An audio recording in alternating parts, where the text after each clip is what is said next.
صحتمند و سرحال باشید. من راشد امان هستم از اکادمی شانج. در این ویدیو بر شما یاد میتونم که در 30 دقیقه یک وبسایت بسازین بدون از اینکه یک خط کد بنویسین، کاملا از طریق هوش مصنوعی و کاملا و 100% جوابده.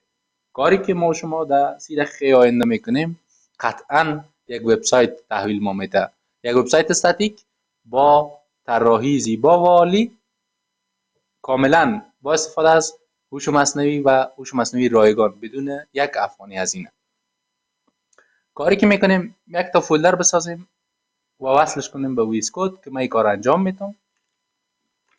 البته این چنل کاملا جدید است و صرف به خاطر برنامه نویسی است که من صحبت های خود و راهنمایی های خود در مورد برنامه نویسی از این طریق براتون نشر میکنم. بعد از این کلا و مربوط به اکادمی شانج میشه. من یک فولدر باز میکنم، میگم first project، این را انتر میزنم، بعد فولدر را باز میکنم. پس از اینکه فولدر باز شد پتر انتخاب میکنم، cmd میزنم، کد فاصله نقطه میزنم. قسمی در ویس کد برای من این فولدر باز میشه. بعد از اون من این ترمینال کار ندارم، میایم در این قسمت ویس کد باز میشه. در پهلوی از اون من چت جی پی تی را دارم باز شده است و یک براوزر کروم دارم که باز شده است. به خاطر که وقت کمتر ضایع شود من آمدم ستاپ قبلی را انجام دادم. حالا چند تا فایل اینجا ایجاد میکنم، فایل HTML که بتونیم کدا رو در داخل از او بانیم و بعد پروژه رو کار کنیم. اینجا اول میام یک index.html میزنم، index.html. بعد یک صفحه دیگه about.html میزنم. یک صفحه دیگه جور میکنم به نام services.html. یکی دیگه جور میکنم به نام blogs.html. یکی دیگه جور میکنم به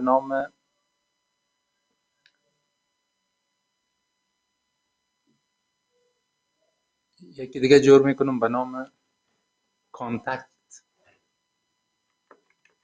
contact.html. خب حالا اینا رو تنظیم کردیم .html. اینا رو تنظیم کردیم. ایندکس ما اینجا هست. فعلا ایندکس ما هیچ چیزی نداره. اوپن ویت لایف سرور رو میزنیم، یک صفحه خالی بر ما باز میشه. در براوزر ما یک صفحه خالی داریم. میایم در قسمت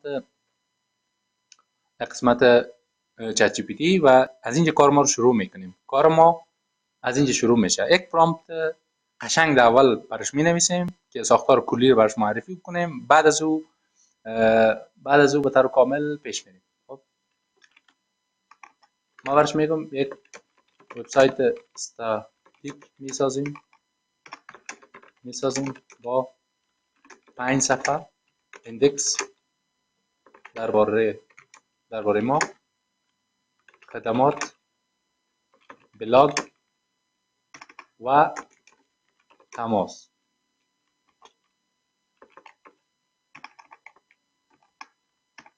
بک‌گراند سفید و رنگ های قشنگ آبی.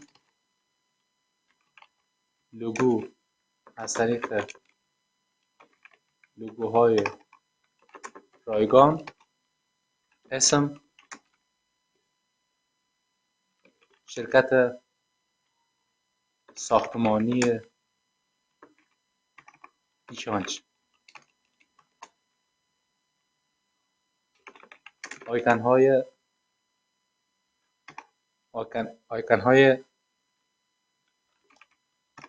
فونت آوی سم با CDN. بوتسترپ با CDN.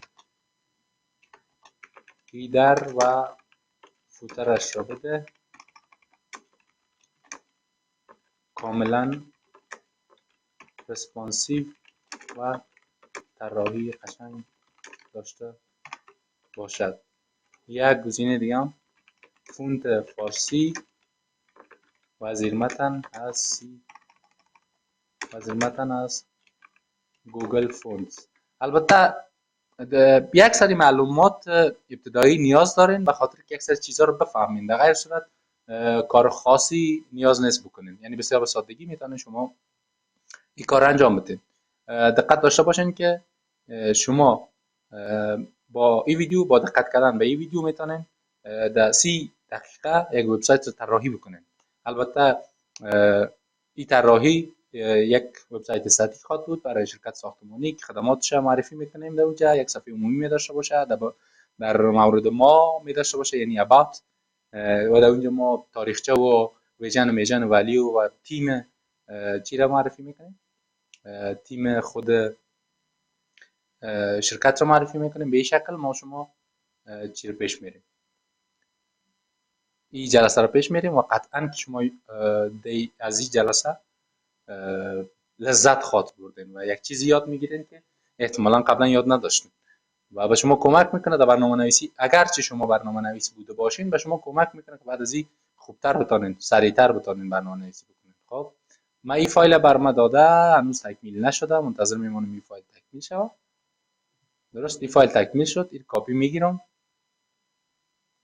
میگیرم. کاری که میکنیم همین است. البته من سریعا آمدم روی کار کردن و نرفتم روی صحبت های حاشیوی اینا، به خاطر که نمیخواین شما رو پشت نخود سیاه روان کنم. دقیقا اگر شما خواستاری هستین که بتانین یک وبسایت استاتیک را خودتان برای خودتان دیزاین بکنین و یا حتی اگر برنامه نویس هستین میخواین کارتون سریعتر راه بفته، میتونین با این کار انجام بدین بدون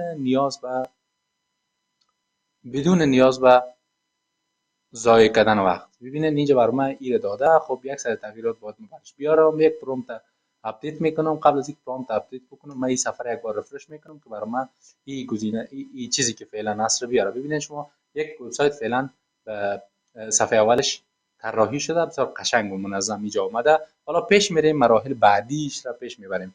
چند تا گزینه را باید من اینجا مد نظر بگیرم. اولی که این استایل ها را در داخل خود از این فایل داده که ما برش توضیح میتم که نه خیر استایل ها اینجا نباشه و باید بریم به طرف CSS به خاطر که استایل ها جدا باشه. خب میگیم استایل ها جدا باشه و برای تب ایندکس هم گزینه اکتیو بگذار. حالا پس اینتر میکنم، استایل ها رو جدا میکنه برای ما. گرچه ما خودمون کارو میتونیم ولی برای از این گفتم که برای صفحات بعدی، سیکشن های بعدی که ما کار میکنیم در نظر داشته باشه. دوباره این کار انجام میده، یک فایل HTML خالص میده بدون CSS و یک فایل CSS بر ما میده. دو تا کاری که باید انجام بده. دقیقاً باید همه قسم یک کار انجام بده. خب ما در حدود 10 دقیقه اول خیلی چیزا رو یاد گرفتیم و میریم برای 20 دقیقه آینده صفحات رو کامل میکنیم و قشنگ یک وبسایت می داشته باشیم. شما میبینین اینجا میبینین اکتیو رو نمانده. من خودم برش یک کلاس اکتیو میتونم، این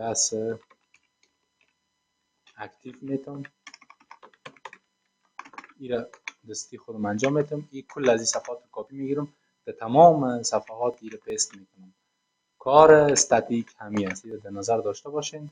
البته من یک خط کدام گفته بودم نمی نویسین، یک اکتیو را ماندم که یک خط نیست، دو تا کلمه است، کلاس و اکتیو. امیدوار هستم دروغگو نشده باشم در این مسئله.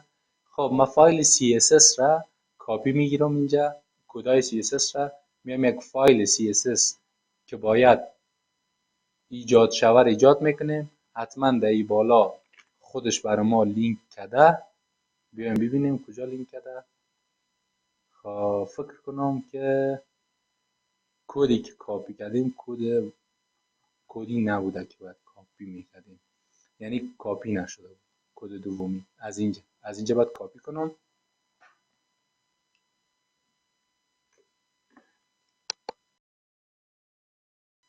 از اینجا کپی میکنم، کپی رو میزنم. خب این حالا میایم اینجا پست میکنم. بله این درست شد. اینجا میبینین که استایل را آورده، استایل اینجا آورده. ببینین asset CSS استایل را آورده برای ما و در قسمت ایندکس هم ببینین اکتیو خودش مانده، اکتیو را خودش مانده. حالا اینو کپی میکنم کلا در تمام صفحات میبرمش، در تمام صفحات میبرم. عاجل عاجلی کار انجام میدیم، بخش اباوتش را عاجل عاجل انجام میدیم. خب یک مسئله هست که مورد اخیر براتون میگم که چگونه انجام بدین. در آخر ویدیو براتون میگم. قبل از او دیگه کارا رو انجام میدیم. خب اینجا asset را کلیک میکنه، برای ما خودش میره یک فولدر جور میکنه، یک فولدر جور میکنه، در داخل از یک فولدر دیگه جور میکنه و استایل ها رو اینجا برای ما میده. حالا ما صفحه رو میبینم که چی به چی است. ببینین حالا این صفحه جور شده. میام در قسمت درباره ما، خدمات ما، وبلاگ، بلاگ، میگه بلاگ، ما بلاگز نوشته کرده بودیم. خب چون ما نگفتیم نام چی است، خودش از ذهن خودش یک چیزایی نوشته. ما به خاطری که احترام بگذاریم برش اینجا همین بلاگ رو بلاگ میمانیم، بلاگ.html و تماس با ما. همش جور تنظیمه. حالا تنظیم هست. خب حالا میریم یکی دو تا سکشن دیگه در صفحه اول اضافه میکنیم. یک دو تا سکشن در صفحه اول اضافه میکنیم. در این قسمت ببینین اینجا یک کانتینر داریم که داخل کانتینر ما یک سکشن داریم. حالا همون رو به عنوان هیرو بنر مد نظر میگیریم، ولی قبل از یک سلایدر میندازیم براش. میگیم برای صفحه ایندکس یک سلایدر بده که عکس‌های ساختمانی داشته باشه و حداقل 3 تا باشه. اینتر میزنیم، کاری دیگه نداریم. خیلی عامیانه هم صحبت کنین متوجه میشه. البته دقت داشته باشین که ممکن است چت جی پی تی که من استفاده میکنم از 2 سال به این طرف با روش صحبت‌های ما آشنا شده باشه. در صورت که با روش صحبت‌های شما آشنایی نداره، یک ذره پرامپت‌های ادبی تر براش بدید. مثلا باشه نگین، به جاش بگید باشد. سلایدر بته نگین، بده بگین. مثلا ادبی تر براش بگید تا بفهمه، یا براش بگین که من همراه تو عامیانه صحبت میکنم، یاد بگیره. حالا من ترین دادیم براش و حدود 2 سال میشه که من، یا بیشتر از 2 سال میشه فکر کنم، از اون وقتی که چت جی پی تی آمد به بازار من ازش استفاده میکنم دیگه. خب اینجا هست، ببینین یک سکشن دیگه برام میده، یک سکشن دیگه. البته قبل از اون به شما یک چیزایی رو اینجا نشان میدم. ببینید قشنگ در صفحه فوتر ما اینجا خودش آماده بر ما گزینه‌ها رو مونده. اینا رو بای دیفالت میفهمه که یک وبسایت همین چیزا رو می‌داشته باشه. در صورتی که شما باز خواسته باشین طراحی متفاوت‌تر داشته باشین، فوتر متفاوت‌تر داشته باشین، میتونین براش بگین که فوترتون متفاوت‌تر بوده باشه. البته من براش میگم، حالا شما در نظر داشته باشین من میخوام فوتر یک ذره تغییر بدم. خب فوتر یک ذره کم تغییر میدم تا وقت ببینیم کدا تقریبا رو به خلاصی است. البته چت جی پی تی که من استفاده میکنم هم کاملا رایگان است. فعلا از رایگانش استفاده میکنم به خاطر که شما ببینید که با رایگان هم میشه این کار کرد.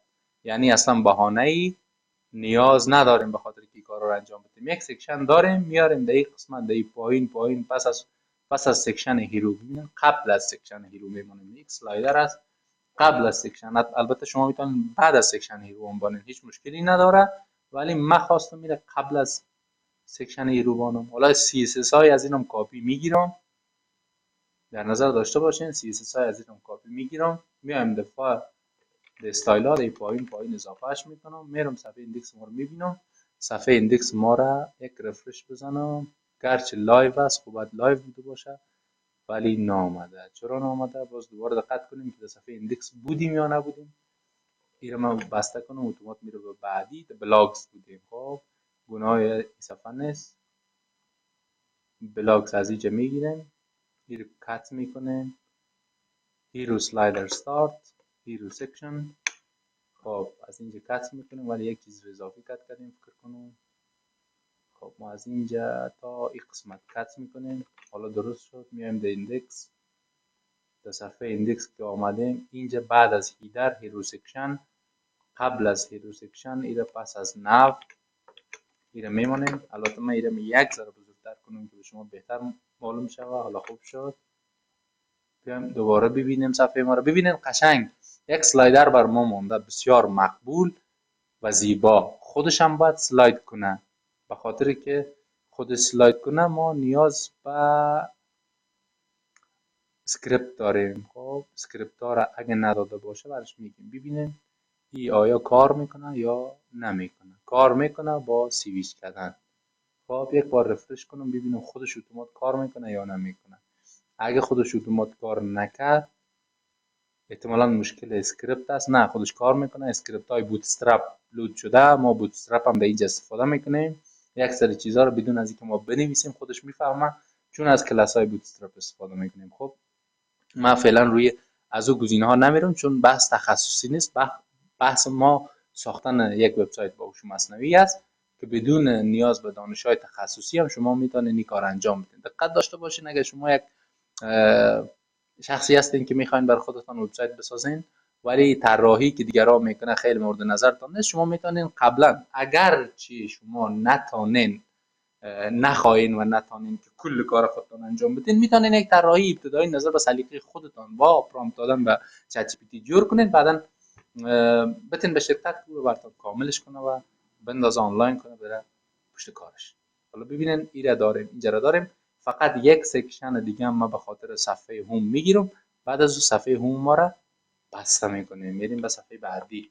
برش میگم که یک سکشن معلوماتی از خدمات این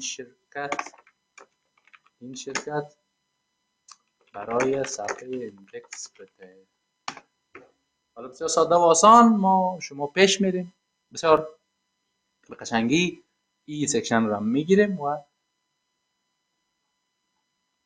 می داشته باشیم. ببینید دقت داشته باشین که ساختن وبسایت برای فعلا کارش بسیار آسان شده و شما میتونین که با آسانی وبسایتتان را دیزاین کنید. اگر تا هنوز سابسکرایب نکردین چنل ما را، چنل را هم سابسکرایب بکنین به خاطر که آموزش های بهتر و خیلی خلاقانه‌تر را در ادامه ما شما خواهیم داشت. حتما به دوستای برنامه نویسانم و کسایی که علاقه‌مند هستند به بخش های برنامه نویسی ایره معرفی بکنین این ویدیو را و این چنل را که بتانیم با هم دیگه داشته باشیم. خب حالا من اینجا میایم میبینم بله هر دوتاش کامل شده. اول HTML رو کاپی میگیرم. اول از اینجا HTML رو کاپی میگیرم، میایم در قسمت در این قسمت پایین تر از اینجا کنترلز اینا رو داریم. بعد از این سکشن هیرو اینجا قبل از اینکه فوتر استارت میشه اینجا ایره میمانیم و در قسمت استایل ها رو میگیریم کاپی میکنیم میبریم اینجا میمانیم. ببینید دقیق کار که ما شما انجام دادیم دانش تخصصی نیاز نبوده. اگرچه اکثر مسائل نیاز است که شما یک ذهنیت قبلی داشته باشین. خب ببینین خدمات ما خدمات حرفه‌ای ساختمانسازی ایشان چیکارا رو میکنه. البته ایشان شرکت ساختمانی نیست، یک پلتفرم است برای کسب و کارها، برای مدیریت کسب و کارها و خرید فروش آنلاین و اینا. خب من همیال از این نام استفاده کردم. البته اکادمی ایشان هم داریم. حالا دقت داشته باشین ما باز همین که در ایندکس کاپی کردم ماندم، در ایندکس همین سکشن رو کاپی کردم ماندم، همین در خود صفحه خدماتم میبرم کارم آسان شود، وقت ما زیاد ضایع نشه. سرویسز این میره از اینجا سرویسز که این است یکم بالاتر سکشن کلیشه از اینجا میبندم این تا اینجا کاپی میگیرم میام در صفحه سرویسز.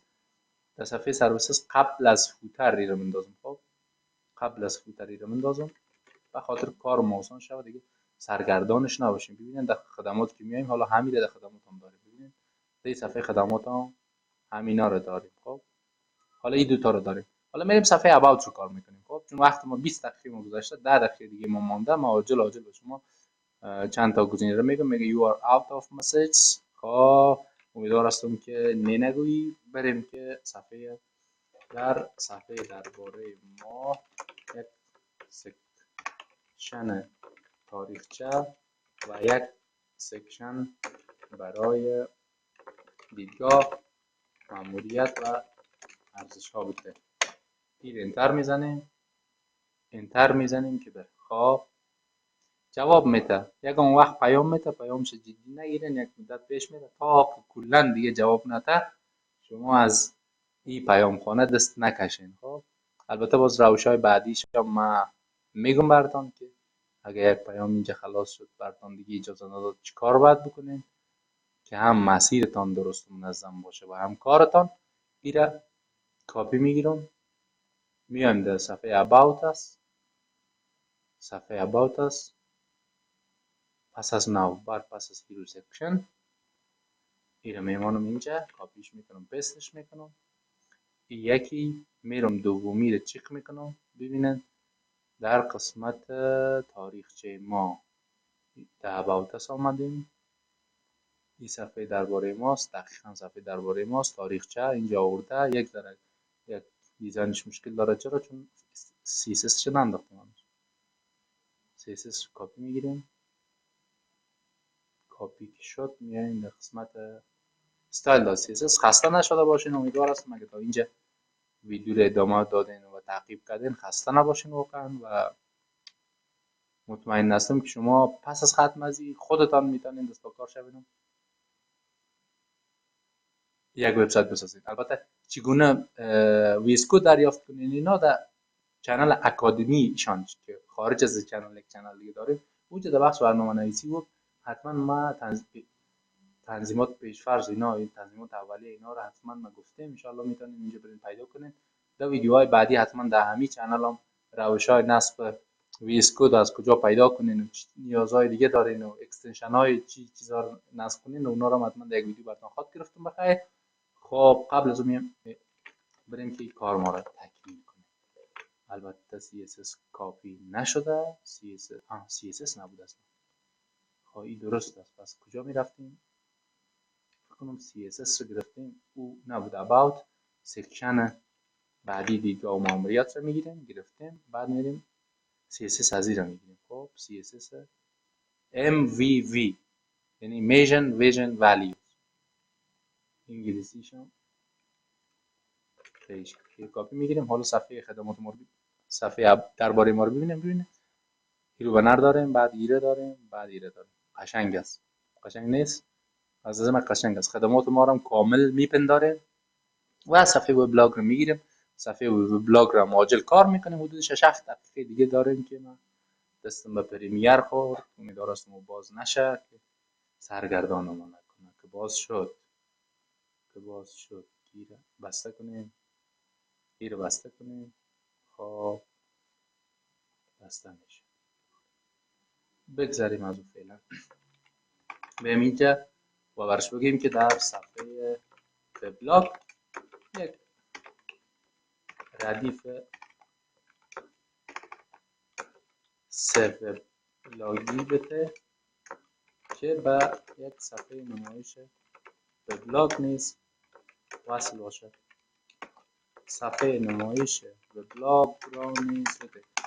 فعلا هم میگم به خاطر که کار ما سریعتر شود. اگه نمیتونیم آرام رو مایس‌تر کدام چه جدا با پرامپت های بیشتر، توضیحات بیشتر، با اختصاصی سازی و چیزا برسپیتیم صفحه وبلاگ کامل بر ما داده است. خب بعد میگفتیم سکشن بده، حالا سکشن نداد، کامل صفحه وبلاگ رو بر ما داده است. خب صفحه وبلاگ رو داده است. دوباره ای که خلاص شد برش میگم که نه خیر این کار نکو، این کاری کده. خب ما چی کار میکنیم؟ ما میایم در قسمت صفحه وبلاگ blog.html.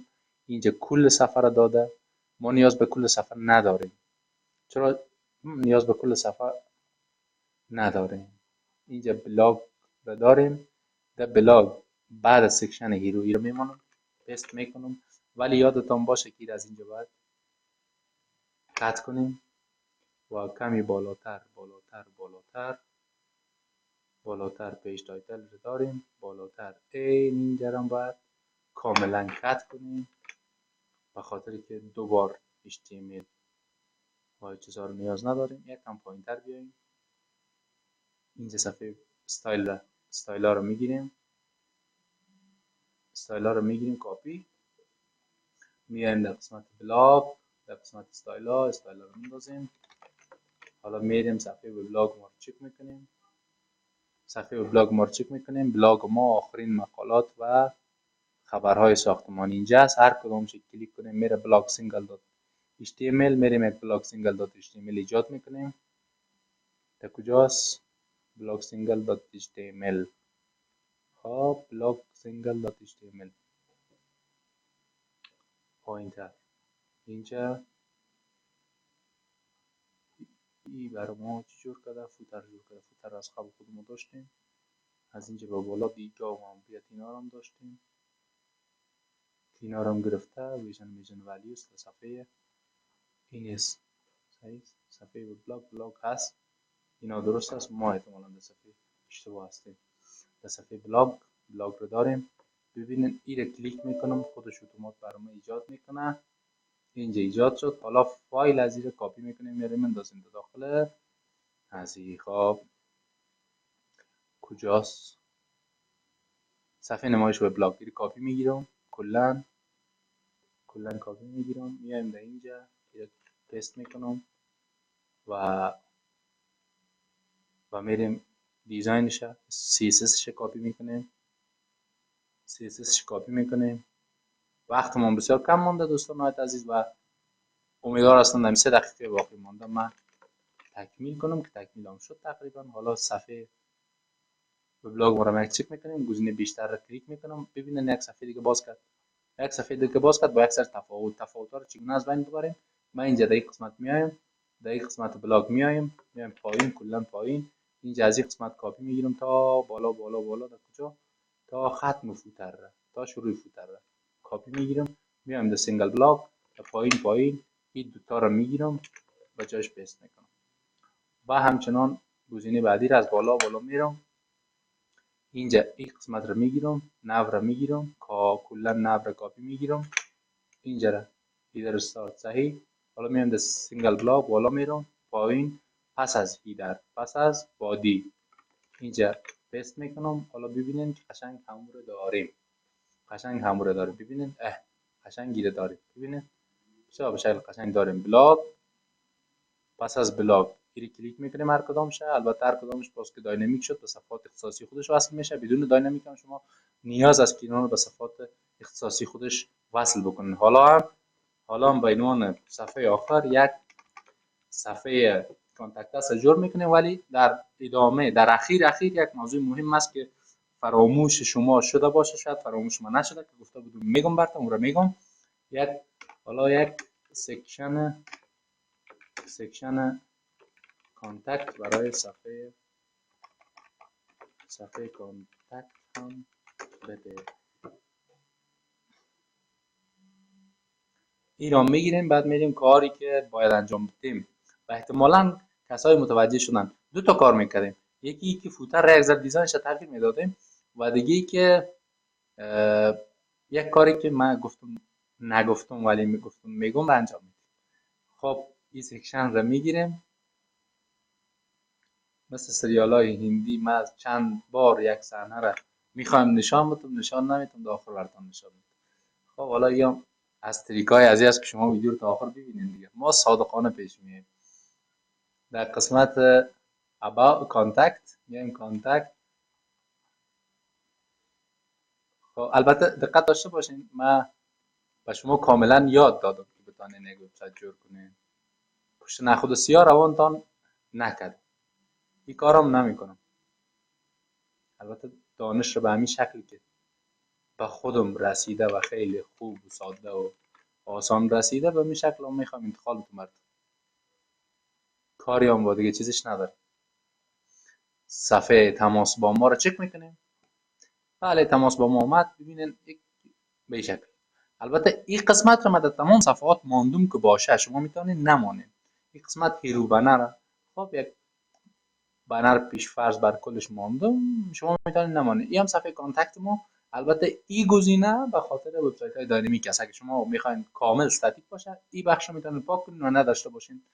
در غیر صورت البته اینجا رو میتونید با کاملا راحت با جاوا اسکریپت از طریق مسیج واتساپ هم دریافت کنین. کارش آسانه.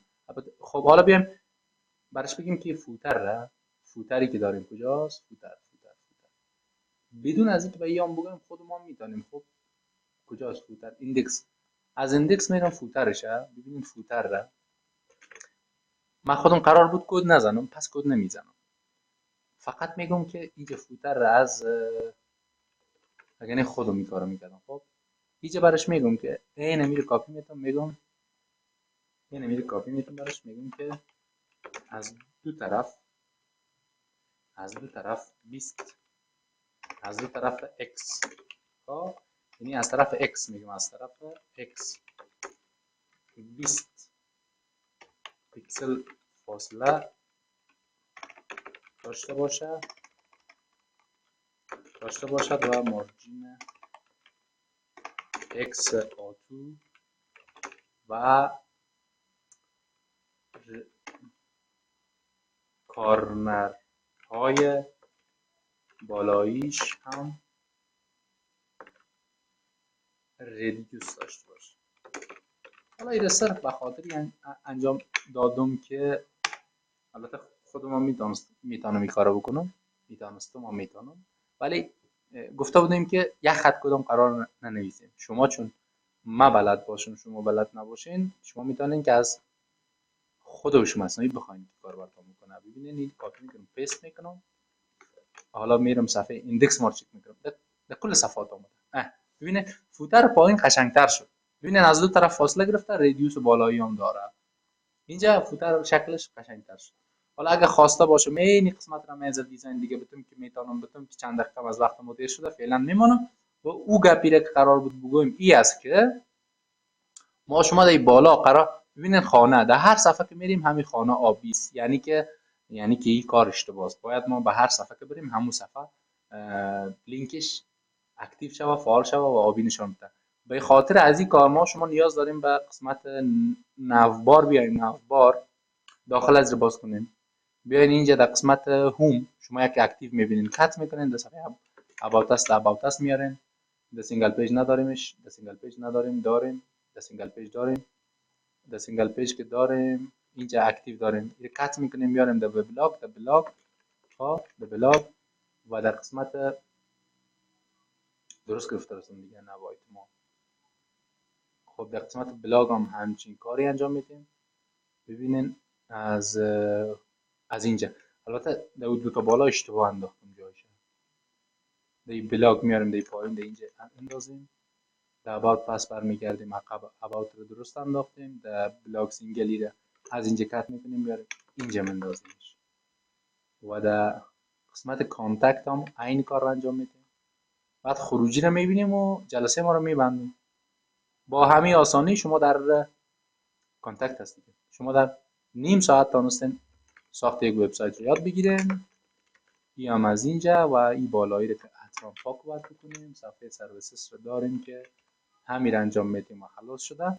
این از اینجا پاک میکنم، میایم در قسمت خدمات اینجا مندازم. حالا صفحه ما رفرش شده از خودش و اکتیو هم گرفته. خدمات، بلاگ، تماس با ما،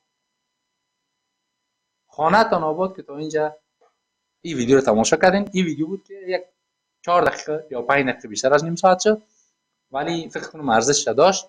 بخش درخواست مشاوره هم اینجا کلیک بکنیم. هیچ وقت نگفتم براتون کجا میره، در صفحه کانتکت میره.